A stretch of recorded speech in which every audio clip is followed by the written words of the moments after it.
Өзім осы Атырау ескі аэропорт мекенжай микрорайонында тұрдым.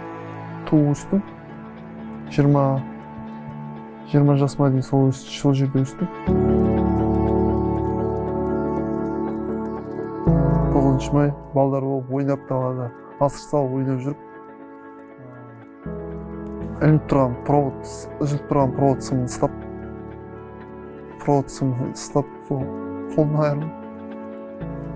Енді Алланың бәрі өзі сөйтіп күш берген шығар енді.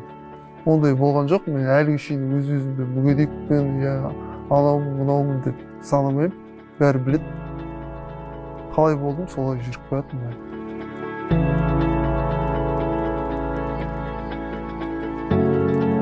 Спортқа негізі кішкентайымнан спортқа жақын болдым. 3 дүркін Азия чемпионы, 2 дүркін Европа, 2 дүркін әлем чемпионы.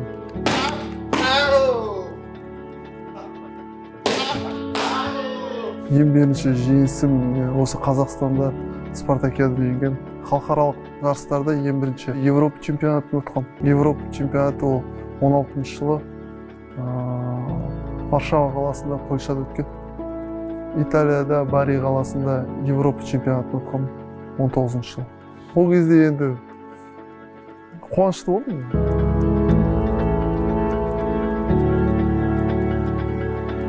Жарысқа барып тұрып, бірінші орынды алып, медаль тағып, сен гимн ойнағанда қуаныштысың түсінесіз. Бүкіл әсер, бүкіл сол жерде эмоция бәрі келеді. Өмірдегі жетістігім семьям шығар. Семьям бас аманы. Әкем бар, шешем бар, жолдасым бар, бір қызым бар. Көп жылдар болған ол танысқаныма. Ол баяғы сол 2000 жылдары танысқам. Ол кезде дискотека болған. Дискотекада танысқам. Жастықпен.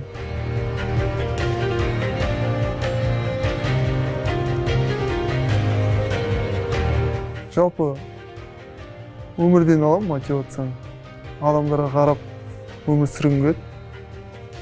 Бәрі болып тұрып, дым істей алмайтын адамдарға жағыма жейді. Қолдарына дым бермейді.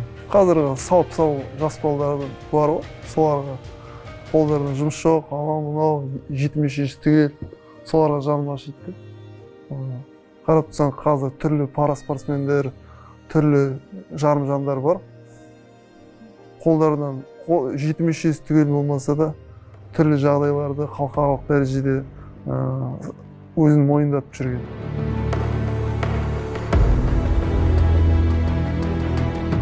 100% жұмыс, көп жұмыс жасау, соның арқасы. Енді сен чемпион бола алмайсың. Өзің жеңісіңді алғасын, ол сен жеңісің бүкіл семьяңмен, сен семьяң поддерживать етіп отыр постоянно. Сол семьяңды өте қуанышты болады ғой, семьямен бірге.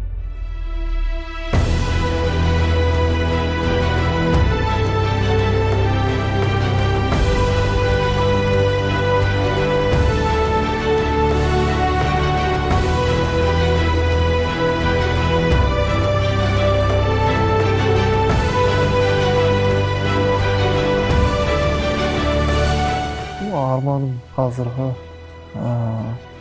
Токио олимпиадасын өту. Арманым. Жалпы қазіргі арманым. Ол да негізі арман емес қой, мақсат қой. Жалпы патриотпын деп ойлаймын өз-өзім. Қазақстанды жақсы көремін.